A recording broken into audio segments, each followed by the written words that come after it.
What's up tout le monde, ici Kimeko, bienvenue à un autre de mes monovlogs. Aujourd'hui, la moto qu'on essaie, c'est la Royal Enfield Himalayan. On est au Motoplex à Mirabel, donc j'ai bien hâte d'essayer ça. Belle petite moto off-road de 400cc. Ouh, ça va être intéressant. Donc allons-y, let's go. C'est l'heure pour moi d'embarquer. On me l'a dit. Oh, ok. Donc, démarrons ça. Oh, voilà. Ici. Donc vous pouvez voir guys, c'est la première moto que j'essaie qui est aussi petite, quand je dis aussi petite donc aussi basse, mais aussi petite en termes de cylindrée comme moto en route. C'est une moto qui est faite pour du en route mais pour faire de la longue route aussi. Donc petite moto pour les petites personnes qui veulent faire de longues routes. Ouh. Oh, le banc est très confortable guys. Oh. Vous avez un bon petit coussin en bas et un bon petit coussin derrière qui vous empêche de reculer. C'est vraiment... Je me sens comme sur un sofa. C'est spécial. Oh, quand même assez malléable aussi. J'aime bien les informations old school qu'il y a dans le dashboard ici, là, tout ce qui est digital, puis le petit ici gauge qui donne l'heure, puis aussi je pense qui donne le GPS dans le fond, qui donne des indications pour où vous voulez aller. C'est quand même intéressant que sur une moto qui est old school, qui a un look old school, mais qui est quand même à injection by the way, vous avez quand même cette option là de pouvoir mettre un GPS. Mais tout ce qui est là est vraiment utile. Indicateur de vitesse, qu'est-ce qu'il n'y avait pas sur la Continental GT650, intéressant. Vous avez le fuel gauge, vous avez la vitesse, le millage, les RPM, c'est très complet. Si on parle un peu des spécifications gaz, c'est un bike qui pèse 439 livres wet. Donc c'est vraiment pas beaucoup, c'est très léger comme bike. Comme je disais, vous avez un moteur de 411cc qui déploie 24 HP de force puis 24 HP de torque, donc très balancé.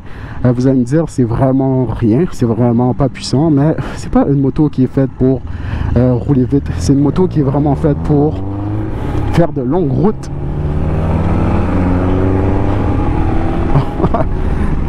C'est drôle comment la moto on dirait qu'elle n'a pas de puissance, mais non. Comme je vous dis, c'est pas une question de puissance, c'est une question de distance. En parlant de distance, vous avez une tank de 15 litres qui vous permet de faire environ entre 30 à 40 km par litre. Donc non, c'est très intéressant. Un peu comme dans l'autre Tesla, je sais pas pourquoi, on dirait que c'est toujours nous qui se ramassent à perdre le groupe. C'est poche un peu, mais bon, c'est correct. Également, guys, c'est une moto qui a 5 vitesses. Je suis à 80 km/h, full throttle. J'ai pas l'impression que la moto avance. Comme je vous dis, c'est pas une moto qui est faite pour la puissance. Donc, attendez-vous pas à quelque chose qui avance vite. C'est vraiment pas le cas. En fait, c'est probablement la moto la moins puissante que j'ai essayé. Donc, à ce niveau-là, c'est intéressant pour l'expérience vraiment là.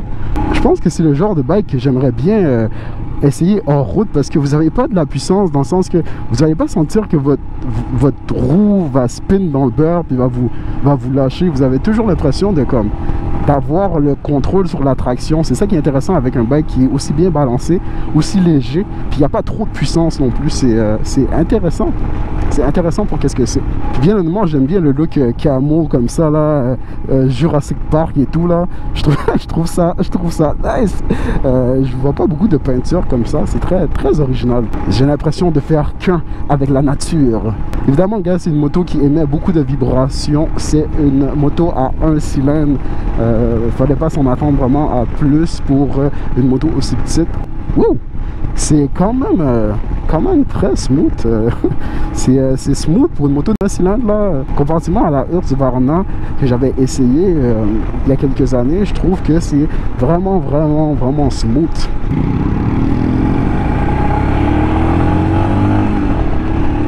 Oh. Allez, avance. Let's go.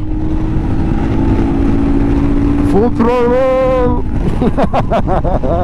Je ris pas nécessairement parce que j'ai du plaisir, juste parce que je trouve ça quand même assez drôle de pousser une moto à 100 km/h qui est aussi petite, aussi légère. Par exemple, ce que je peux lui donner, c'est le confort. C'est vraiment confortable, guys. Je suis assis bien droit, le banc est vraiment mou, puis il vient me chercher juste en arrière des fesses, comme c'est awkward un peu, mais c'est confortable. Évidemment, vous avez la petite bulle ici qui empêche le vent, mais de là où je suis, honnêtement, ça ne fait pas une très grosse différence. Il aurait fallu que le windshield soit peut-être un peu plus haut, parce que au niveau du chest, oui, je sens pas tant de vent, mais au niveau du visage, c'est très similaire. Probablement que vous l'entendez dans le micro. Une chose que je peux dire, c'est que les miroirs sont bien visibles. Ils vibrent pas, même si c'est une moto à monocylindre. Je trouve que c'est quand même smooth. Puis ça apparaît dans les miroirs. Ouais, en ville comme ça, guys, je vous dis, c'est vraiment smooth comme moto. Très malléable, très léger. C'est pas violent. Puis la position debout, bien honnêtement, c'est quand même bien. Je sens que je peux rester quand même assez longtemps comme ça. C'est ça qui est intéressant aussi. Moi, je trouve ça le fun. Ok, quand tu commences à avoir mal aux fesses parce que le banc il est plus assez confortable, tu te lèves un peu. Voilà, tu fais passer de l'air entre tes jambes. Tu passes sur un beau petit pont comme ça. Puis quand tu as fini, puis tu commences à avoir froid aux fesses, bah, tu te rassois. Voilà.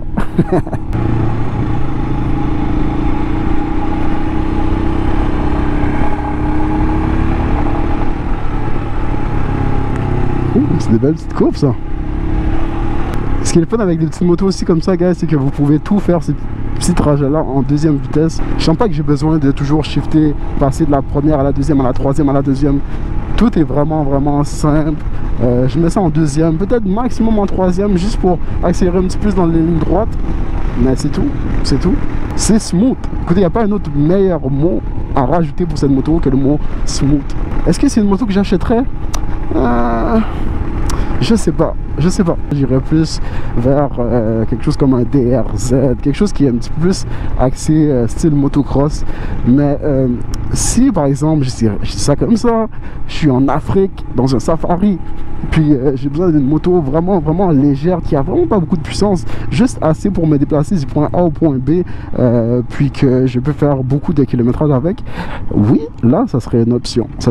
Mais comme vous savez, j'habite au Canada, j'habite pas en Afrique, donc on arrive, guys, vers la fin de la ride, puis je vais vous poser la question, pour qui est cette moto? Cette moto est principalement pour les gens qui veulent faire de longues routes, mais hors route.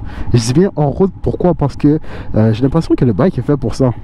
Il n'est pas fait pour la route, il n'est pas fait pour avoir des autos autour, il n'est pas fait pour dépasser. C'est un bike qui est tellement léger et qui est tellement faible en puissance, ce qui n'est pas nécessairement négatif, mais ça a son utilité. Puis son utilité, c'est vraiment d'être en route et d'être confortable, puis faire des longues distances. C'est vraiment ça que le bike sert.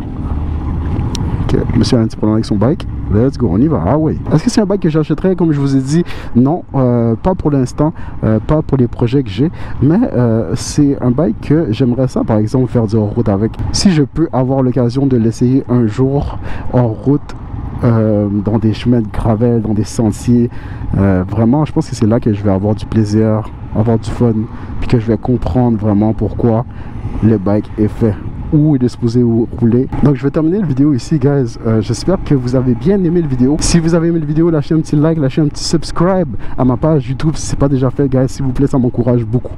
Puis nous, guys, on se revoit pour un prochain vidéo, un prochain tennis ride peut-être, qui sait. Douce.